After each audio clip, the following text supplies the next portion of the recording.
But ఓటీటీలో block buster మళ్ళీ cinema.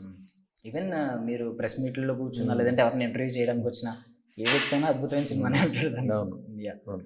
So అంటే తప్పుగా అనుకోకండి, ఇప్పుడు కొంతమంది ప్రొడ్యూసర్లు ఉన్నారు, ఈ బజ్ క్రియేట్ చేయడంలో వాళ్ళ పాత్ర కూడా ఉంటుంది.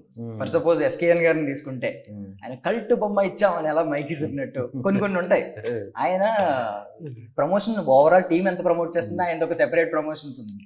సో బట్ మీరు ఇంట్రోవర్ట్ కాబట్టి మీరు మరి ఆ దాన్ని ఎలా తీసుకుంటారు మీరు, అంటే ప్రమోషన్స్ బజ్ క్రియేట్ చేయడంలో మీ పాత్ర ఎలా ఉంటుంది? ఇంకా అక్కడ దాకా రాలేదండి. సినిమాలు ఆడుతూ ఉంటే ఆటోమేటిక్గా అదే బజ్ వస్తుంది. అంటే ఆబ్వియస్లీ కంటెంట్ అయితే బజ్ తీసుకొస్తుంది, బట్ ఆ పాత్ర ఎప్పుడు తీసుకోబోతున్నారు సార్ మరి? తెలీదు, నాకు తీసుకోవాలని లేదు. అదే సార్, ఇప్పుడు అంటే ఇప్పుడు కొంచెం పర్వాలేదు, కొంచెం అన్నా వస్తున్నారు, బాగానే వస్తున్నారు. ఇంత సక్సెస్ఫుల్ కెరియర్ ఉంది వెనకాల, అయినా సరే ఇప్పుడే లైట్ గా వస్తున్నారు మాట్లాడడానికి అందరితో. రేర్ గా ఇచ్చేవారు ఇంటర్వ్యూస్ కూడా, బట్ ఆ పాత్ర కూడా తీసుకుంటారేమో కదా సార్? ఏం ఫ్యూచర్లో తెలీదు, యాజ్ ఆఫ్ అయితే నాకు ఇంట్రెస్ట్ లేదు.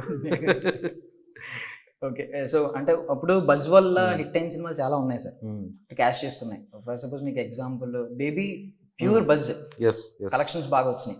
మేము ఫేమస్ లాంటి ఒక సినిమా వచ్చింది, మొత్తం బజ్ వాళ్ళు ఒక డిఫరెంట్ ప్రమోషన్స్ చేసుకున్నారు, దానివల్ల బాగా క్యాష్ చేసుకున్నారు. బికాస్ ఇందాక మీరు చాలా ఛానల్స్ చెప్తున్నారు ఏమని, ఓటీటీకి వచ్చేస్తున్నాయి 3 weeks 4 weeks లాగా. మరి బజ్ కూడా ఈ రోజుల్లో అవసరం లేదు సార్.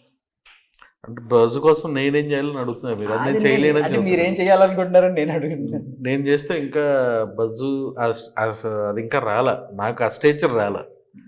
వచ్చినప్పుడు ఆటోమేటిక్గా వస్తుంది అది, దానికోసం పాకులు అడగదు కదా. సో మీరు చేసేది ఏంటంటే ప్యూర్ అంటే మంచి కంటెంట్ ఎక్కడ ఉందనేది ఫైండ్ అవుట్ చేయడంలో మీ పాత్ర ఉంటుంది, అంతే కదా? డెఫినెట్గా.